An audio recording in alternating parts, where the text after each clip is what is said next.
네, 날씨가 많이 풀려가고 있습니다. 봄이 올라고 준비하는 것 같습니다. 봄 소식과 같은 평강과 축복이 여러분 가운데 함께 하시기를 축원합니다. 행복하시기 원하시죠? 싫은 사람 손 들어보시죠. 행복하기 싫은 사람.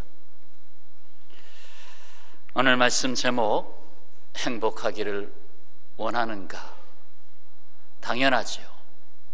그런데 그 행복을 바르게 찾아가지 못하기 때문에 그 행복을 얻지 못합니다. 금년도 표에 이제 접근하면서 오늘 말씀을 마태복음 5장 8복의 말씀을 폈습니다. 이 세상은 스스로 존재할 수 없습니다. 아시잖아요. 모래 하나를 물방울 하나도 스스로 나는 나다 하고 스스로 존재할 수 없다는 것.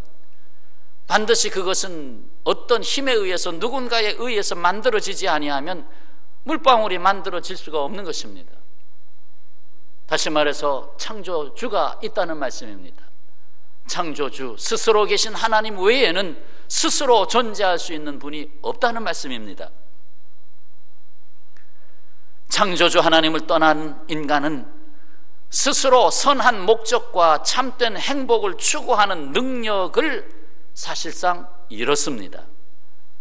딴에는 왜 내가 못하느냐, 나도 양심이 있지 하면서 노력을 하지만 실제로는 참된 행복, 참된 선을 찾아갈 수 있는 능력을 잃었습니다. 하나님과의 지속적인 관계 안에서만이 비로소 자아를 발견할 수 있기 때문에 그렇습니다. 인간은 하나님을 떠나서 이 세상의 그 어떤 물음에도 대답할 수 없습니다. 살다 보면 왜 이런 일이, 왜 하필이면, 왜 나는 이 세상에 태어났는가, 나는 왜 대한민국에 여기 번동에 살고 있는가, 왜라고 묻지만은 자기 스스로 그 질문에 대해서 온전하게 답할 수는 없는 것입니다. 스스로 계신 사랑의 하나님은 모든 존재의 원인이시며 모든 존재의 궁극적인 목적이십니다. 곧 인생의 방향이라는 것이죠. 하나님은 인간을 통해서 하나님의 사랑, 하나님의 은혜, 하나님의 의, 하나님의 뜻, 하나님의 생명, 그리고 하나님의 강복하심을 이루시기를 원해서 인간을 창조했다는 말씀입니다. 나를 창조했다는 말씀입니다. 인간은 본래 하나님으로부터 복이 있는 자의 삶을 살도록 의도하셨습니다. 그것이 하나님 아버지의 즐거움이기 때문에 자식들이 잘 되면 부모가 즐겁잖아요. 우리를 아들 자녀로 삼으신 하나님은 우리가 복 있는 자로 살기를 원하시고 그렇게 복 있는 자로 살아가는 모습을 보면 즐거워하신다 이 말입니다. 그러나 하나님을 떠난 인간의 세계는 욕심과 자기 생각으로 가득 차게 됐습니다. 탐심, 그리고 자기 생각, 자기 중심적인 생각으로 가득 찼다는 얘기입니다. 그렇게 되면서 결국 복 있는 자의 삶을 상실하게 된 것이죠. 뿐만 아니라 권력과 재물과 장수가 최고의 복으로 착각하고 돌이킬 수 없는 삶을 살게 된 것입니다. 마이클 잭슨이 2조 원이 넘는 엄청난 돈을 벌었지만 그는 잠을 이루지 못했습니다. 그에게 행복한 잠이 없었습니다. 이 땅에 오신 예수께서는 복 있는 자의 삶, 곧 행복을 가져오는 원리를 가르치셨습니다. 행복하기를 원하십니까? 정말 원하십니까? 오늘 팔복의 말씀에서 답을 찾으시길 바랍니다. 자, 첫 번째, 행복하기를 원하는 자에게 주신 첫 번째 가르침, 원리입니다. 나는 하나님이 아니라 지음받은 존재라는 사실을 인식해야 한다는 것입니다. 나는 지음받은 존재다. 따라서 하시죠. 나는 지음받은 존재다. 네. 나를 만드신 분이 있다는 거죠. 나는 지음받은 존재다. 인간의 불행은 하나님과 같이 되려고 한 데에 있습니다. 바로 아담과 하와가 받은 유혹과 타락이 그것 아니겠습니까? 거기서부터 불행이 시작됐습니다. 그래서 여기에 복음이 선포됐습니다. 심령이 가난한 자의 복이 요구되는 것입니다. 심령이 가난한 자가 복이 있다. 심령이 가난한 자는 복이 있나니 천국이 그들의 것이며, 첫 번째로 선포된 팔복의 첫 번째 말씀, 이는 내가 스스로 생의 문제를 다스릴 능력이 없고 스스로 삶을 바르게 통제할 수 없음을 인정하는 것입니다. 그래서 내가 주인이 되는 심령을 비움으로써 내 심령이 가난해짐으로써, 내 심령을 비움으로써 주님이 내 안에 들어와 계시게 되시는 것입니다. 하나님이 내 안에 들어오심으로 하나님이 다스리시는 세상을 내게 주시는 것입니다. 그래서 천국이 그들의 것이며, 내가 내 마음을 비웠더니, 내 심령이 가난해졌더니, 내가 교만하지 아니고 내 심령이 가난해졌더니 천국을 주셨습니다. 천국이 여러분의 것입니다. 이 복이 여러분의 것입니다. 행복하기를 원하는 자가 잊지 말아야 할 원리 두 번째가 있습니다. 그것은 하나님은 애통하는 자를 잊지 않으시고 그의 곁에 다가오신다는 것입니다. 하나님이 잊지 않는 사람, 야, 너 참 일 잘한다, 그게 아니라 애통하는 자를 잊지 않으신다는 거예요. 4절의 말씀, 애통하는 자는 복이 있나니 그들이 위로를 받을 것이며. 이 세상은 애통을 가져올 수밖에 없는 세상입니다. 아유, 이제 다시는 고통, 슬픔 그런 것들이 내게 없겠지. 그러나 또 다가오고 왜 인생의 슬픔이 떠날 수가 없을까? 이 애통을 가져오는 세상에서 내가 스스로 치유할 수 없습니다. 내가 나를 치유할 수 없다는 거예요. 오직 우리의 인생의 슬픔과 고통을 헤아리시는 하나님께서 위로하십니다. 위로한다는 것은 결국 내게 다가오시는 겁니다. 결국 나와 함께 하시는 것입니다. 나를 만져주시는 것입니다. 하나님은 살아계시고 나는 그분의 소중한 존재이고, 나를 치유하시고 행복으로 이끌 수 있는 능력은 하나님께 있다는 것을 진심으로 믿으시기를 바랍니다. 눈물과 다이아몬드 똑같이 반짝반짝거립니다. 눈물은 다이아몬드와 비교할 수 없는 영적 가치입니다. 다이아몬드, 그 물질이 사람의 마음을 움직이는 것이 아니라 마음으로부터 나오는 눈물이 사람의 마음을 움직이는 것입니다. 이 세상에는 우리에게 눈물을 짓게 하는 일이 많죠.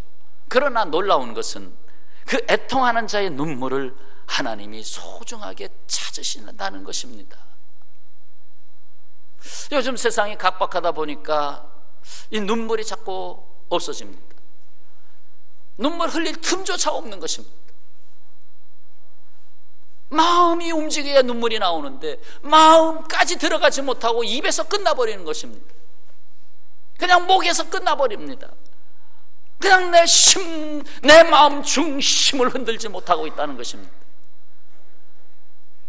그러나 내가 애통할 줄 알고 눈물 흘릴 줄 알고 그럴 때에 주님은 네가 복이 있다.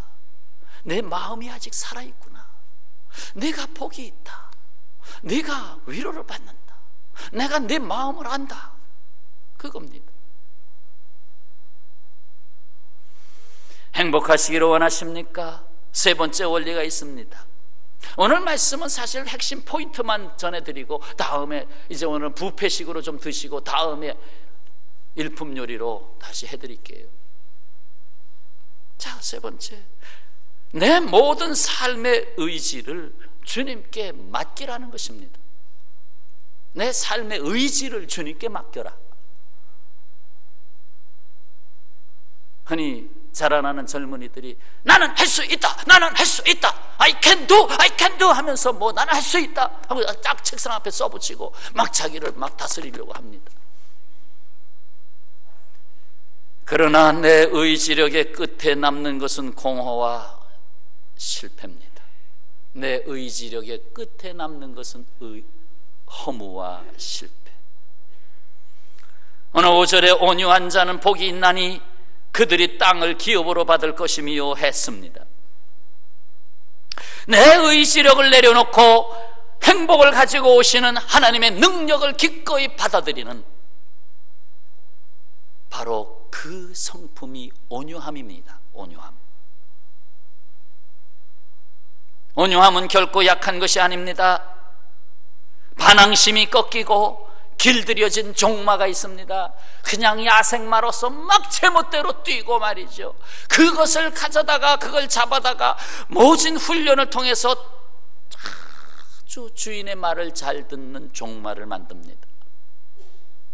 그러면 종마가 힘이 없어진 건가요?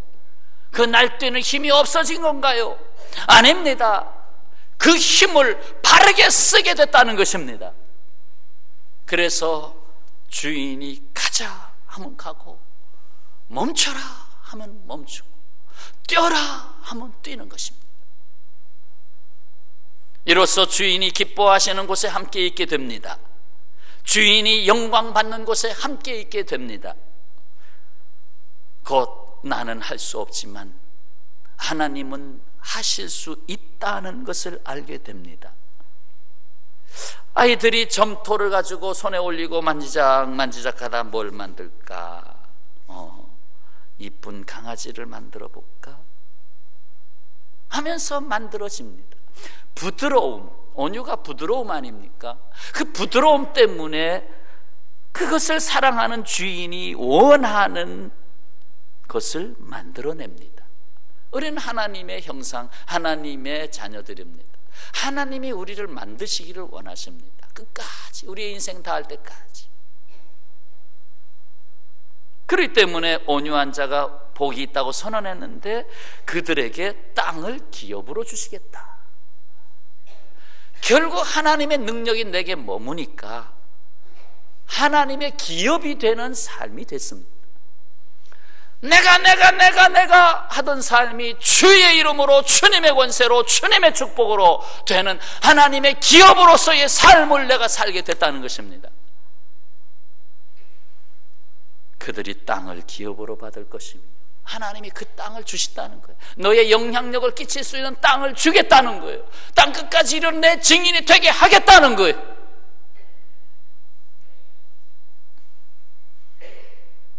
하나님의 기업이 되는 복이 여러분의 복이 되시기를 축원합니다.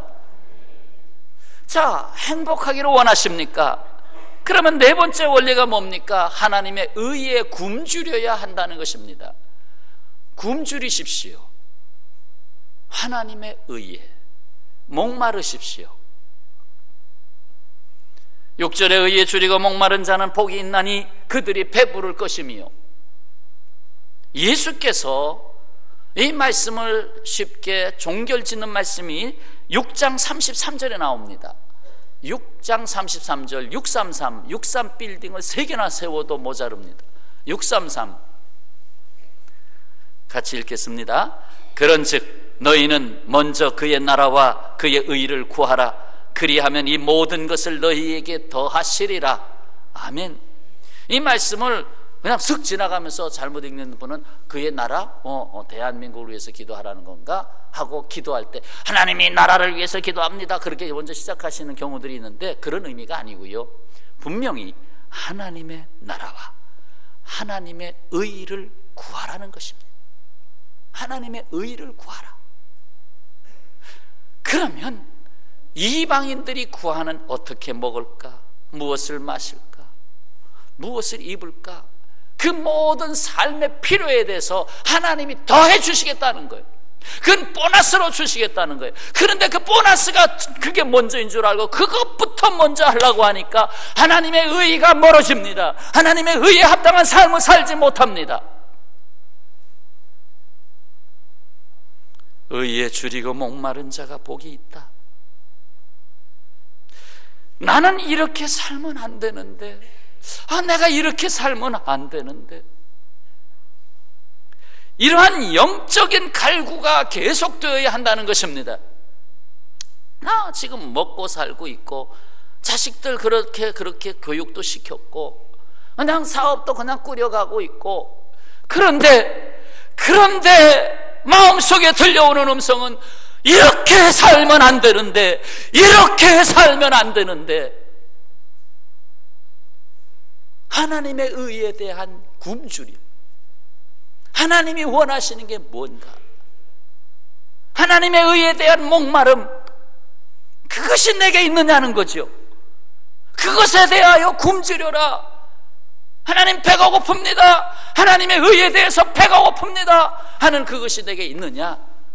아니면 세상에 이렇게 살아가는데 그냥 그럭저럭 살다가 죽는 날이 돼서 죽으면 되지, 그렇게 아웅다웅하면서 의인이고 그래 그냥 그렇게 살아. 그러다 보니까 꿈도 없고 도전도 없고 성의 결단도 없고, 그러다 보니까 결국 인생 권태가 오고, 인생의 허무함을 느끼고, 인생의 우울증이 오고, 정말 하나님의 뜻에 붙잡혀 사는 사람에게 우울증이 올 틈이 없습니다. 하나님의 의 앞에 내 자신을 내려놓고 하나님께서 역사하시도록 해야 합니다. 바리새인들, 내 딴에는 하나님을 잘 섬긴다고 의인이라고 자칭했지만 예수님으로부터 가장 많은 책망을 받았습니다. 이 독사의 새끼들아라는 말까지 들었습니다. 그러나 한 모퉁이에서 고개도 들지 못하고 주여 나는 죄인으로서이다 했던 세리의 기도를 도리어 보라고 했습니다. 하나님의 의에 굶주려야 합니다. 하나님이 내 삶 속에서 일어나기를 원하시는 하나님의 뜻에 합당한 삶으로 나게 하시기를 원하는 삶에 굶주려야 합니다. 요즘 담배값 많이 비싸죠. 담배 다 끊으셨죠? 혹이라도 못 끊으신 분 계시면 이 말씀 앞에 자신을 좀 쳐보세요. 하나님의 의에 굶주려라. 내가 담배를 먹으면 한 달에 5만 원, 10만 원 들어갈 텐데 그거 그렇게 연기로 날려버릴 거냐? 그 정도면 장학생 하나는 키울 수 있는데 날려보낼 거냐? 하나님의 의에 굶주리면 내 삶을 주님이 바꿔주신다 이 말입니다. 내가 금연하려고 아무리 해도 금연이 안 되는 것을 하나님의 의에 굶주리니까 뚝 하고 끊어지는 것이라 이 말입니다.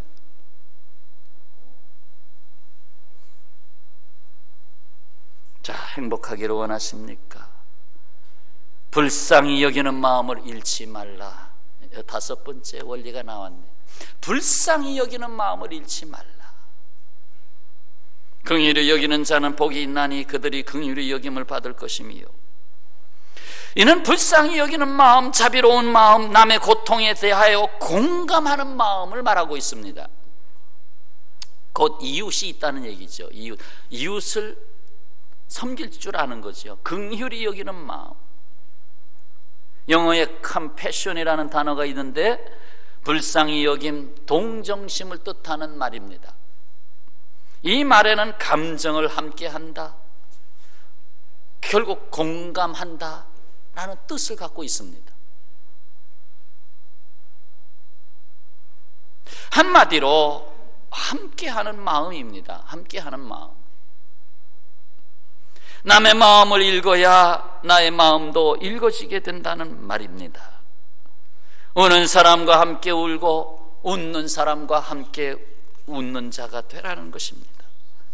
주님은 우리의 마음을 읽으셨습니다. 누구보다도 우리를 긍휼히 여기시는 분이십니다. 이에 우리의 처지 가운데로 오셨습니다. 하늘 보좌를 비우시고 인생의 삶의 자리에 오셨습니다. 주님은 나의 마음을 알아주시는 분입니다.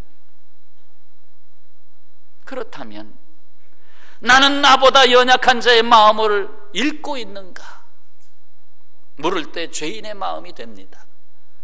저도 이렇게 담임 목사의 자리에 늘 앉아 있다 보니까 함께 일하는 분들, 조직상으로 아랫사람들이 있습니다. 조직상으로. 인격적으로는 같을지라도 조직상으로. 그러다 보면 일을 처리할 때에 하나의 다스림의 행위가 나오면서 마음을 읽어주지 못할 때가 종종 있습니다. 마음을 읽어줘야 되는데 나도 실수가 많은 사람이고, 저도 나이가 자꾸 들어가다 보니까 은사를 하나 더 받았어요. 그 은사는 깜빡의 은사입니다. 그래서 자꾸 쓰죠. 메모를 하지요. 메모 안 하고는 저는 안 되니까 전부 다 스케줄에다가 집어넣죠. 하다못해 누구에게 전화하는 것까지 전부 스케줄에 다 집어넣고 와서 합니다.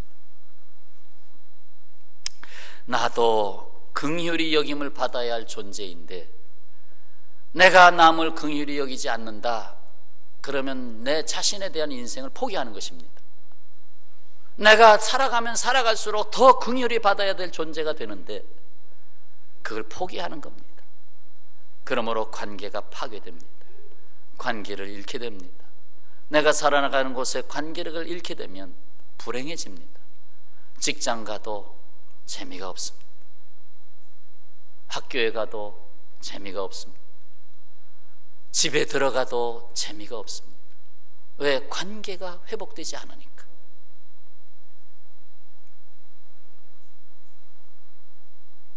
긍휼히 여기는 자에게 긍휼히 여김을 받게 하시는 복이 있습니다.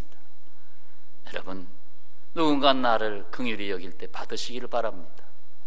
긍휼히 여김을 받지 않는 사람은 남을 긍휼히 여길 줄 모르는 사람입니다. 자, 행복하기를 원하십니까? 6번째 원리가 등장했습니다. 마음을 설거지하라. 마음을 설거지하라.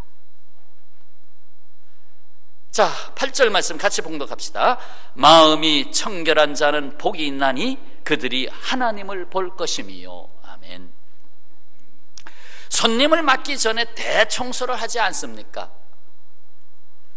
내 삶의 새로운 주인 예수께서 나의 삶의 주인이 되시기 위해서 영혼과 몸을 정결케 할 필요가 있습니다. 하나님이 나를 다스리고 하나님의 사랑과 하나님의 의를 담는 복 있는 자의 그릇으로 사용되기 위해서 마음의 대청소가 필요합니다. 음식을 담았던 그릇을 설거지를 하면서 마음의 설거지를 함께 하시길 바랍니다. 요즘 뭐 남녀 관계없이 많이 싱크대 앞에 서시는데 설거지를 합니다. 그러면서 에휴, 이놈 뭐 밥도 이렇게 먹었어. 에휴. 설거지는 하는데 내 마음은 설거지가 안 되는 거예요. 밥을 해놨으면 제때 먹어야지. 먹지도 않고 말이야. 다음부터 밥을 해주나 보자. 내 마음에 설거지가 안 되는 거예요.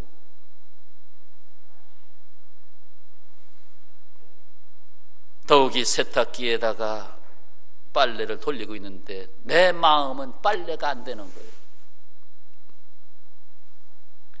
내 마음이 빨래가 되어 빨랫줄에 걸리고 하늘로부터 강한 빛을 받고 표백되어서 정결한 옷이 됩니다. 내 마음으로 살던 내가 꼼짝없이 빨랫줄에 걸립니다. 이 옷이 사용되기 전에 빨랫줄에 걸려서 꼼짝없이 너 거기 가만히 있어. 정결되는 시간입니다. 새로운 옷으로 탄생하는 시간입니다. 그 빨랫줄에 걸리고 위로부터 오는 복음의 빛을 받아서 깨끗하게 회복되는 것입니다. 정결한 마음, 이것은 그 무엇보다도 높고 고상한 지식입니다. 정결한 마음에 고상한 지식이 있어요. 그게 뭘까? 하나님을 보는 복이 있습니다. 마음이 청결한 자는 복이 있나니 그들이 하나님을 볼 것이며, 우리가 사용하는 거울도 닦아야 제대로 보이는 것처럼 내 마음이 정결할 때에 하나님을 본다는 것입니다. 저도 설교자이면서 설교에 대해서 늘 부족함을 많이 느끼지만 바깥에 나가서 어떤 모임에서 설교를 듣게 될 때에 가끔 어떨 때는 가끔이란 말보다도 더 많을 수도 있습니다. 저것을 설교라고 하시나? 저것을 설교라고 하시나? 전부 다 누구 만난 이야기, 뭐 한 이야기, 물론 삶의 이야기라고 하겠지만 가만히 들어보면 예수님은 거기서 보이지 않고, 하나님도 거기서 보이지 않고, 성령의 역사도 거기서 보이지 않고, 사람만 있어, 사람. 그래서 오늘 말씀을 보니까 그렇구나, 마음에 잡다한 생각들, 여러 가지 탐심들, 여러 가지 잡초들이 들어와 있으면 마음이 정결하지 않아서 하나님을 보지 못하는구나. 큐티를 하는 것은 결국 하나님을 보는 거 아닙니까? 하나님을 볼 때 나를 보게 되잖아요. 그래서 그 큐티가 선포되는 말씀으로 나오는 게 설교입니다. 내가 하나님을 만났을 때 그것이 나오는 것이 설교입니다. 결국 하나님을 본다는 것은 내 삶의 목표, 곧 그 좌표를 분명히 보게 된다는 것입니다. 하나님은 우리 인생의 원인이시자 궁극적인 목표 아닙니까? 그러니까 하나님을 보는 사람은 방황할 수가 없습니다. 마음이 청결한 자는 방황할 수가 없습니다. 하나님을 보기 때문에. 고난과 핍박은 있을 수 있으나 방황은 하지 않습니다. 현실 속에서 때로 죄악된 세상에서 고생할 수 있으나, 배고플 수도 있으나, 실패할 수도 있으나 방황하지는 않습니다. 하나님을 바라보는 자의 삶이기 때문에 그렇습니다. 마음을 설거지하시기를 바랍니다. 행복하기를 원하십니까? 7번째 원리입니다. 화평을 도모하라고 하시네요. 화평을 도모하라. 화평하게 하는 자는 복이 있나니 그들이 하나님의 아들이라 일컬음을 받을 것이며, 아무리 좋은 것이라도 함께 할 수 없는 것이라면 쓸모가 없는 것입니다. 함께 할 수 없는 것이라면 쓸모가 없다니까요.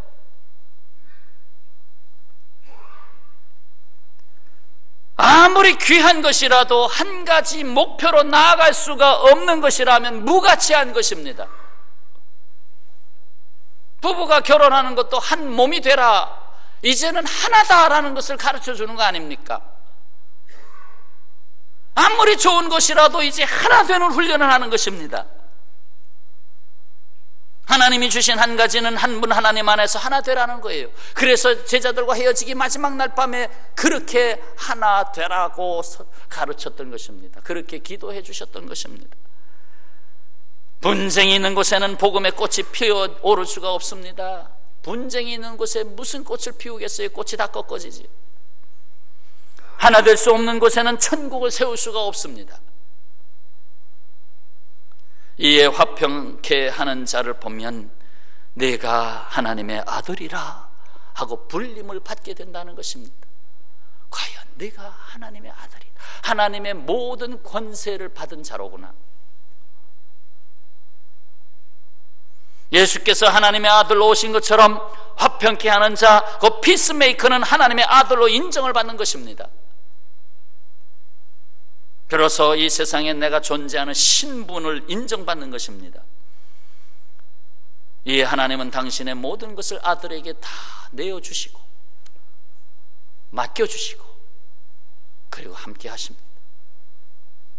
그렇습니다. 하나님의 아들, 곧 하나님의 자녀가 되는 복입니다. 화평케 하는 자, 어디에 앉든지 화평케 하는 자.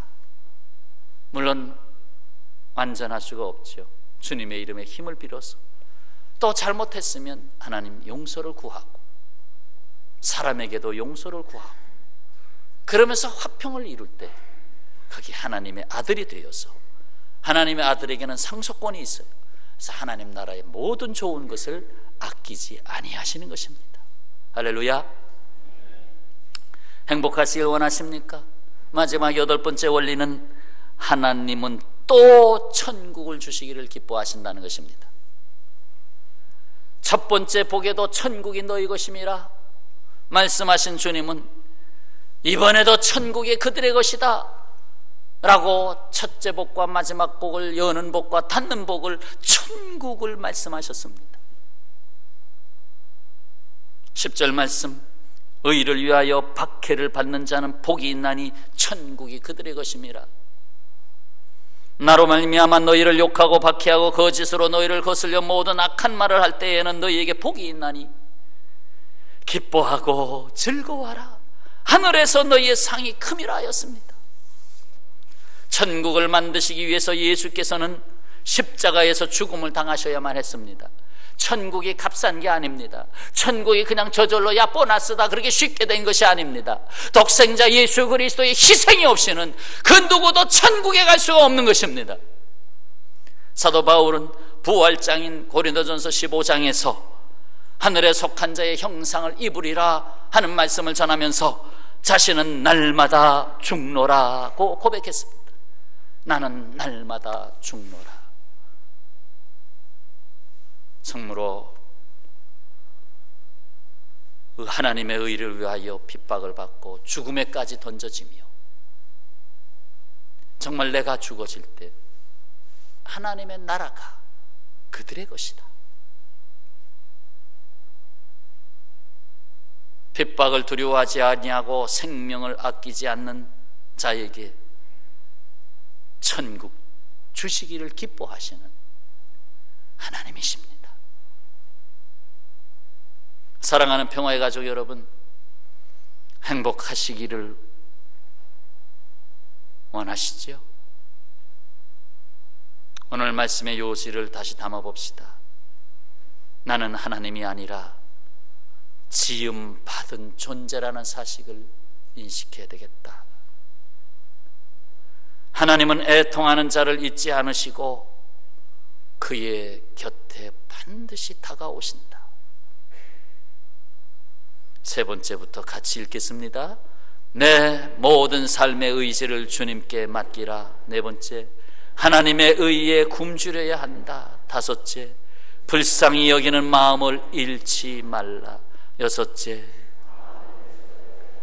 일곱째, 여덟째, 아멘. 하나님은 천국 주시기를 기뻐하신다. 이 같은 복을 다 받는 복 있는 자, 복 있는 성도 되시기를 주님의 이름으로 축원합니다. 축원합니다. 기도하겠습니다. 아버지 하나님,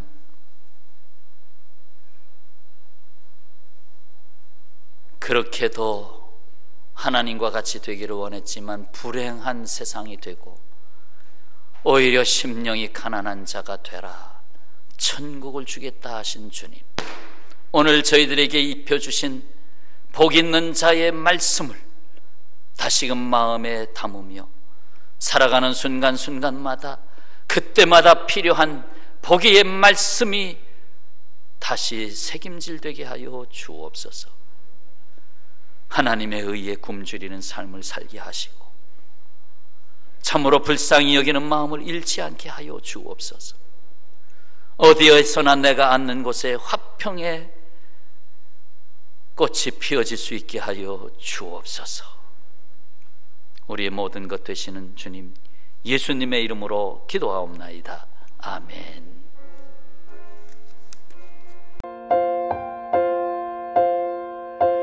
내 주 되신 주를 참 사랑하고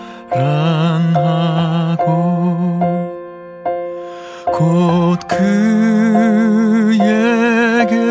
죄를 다 고하리라.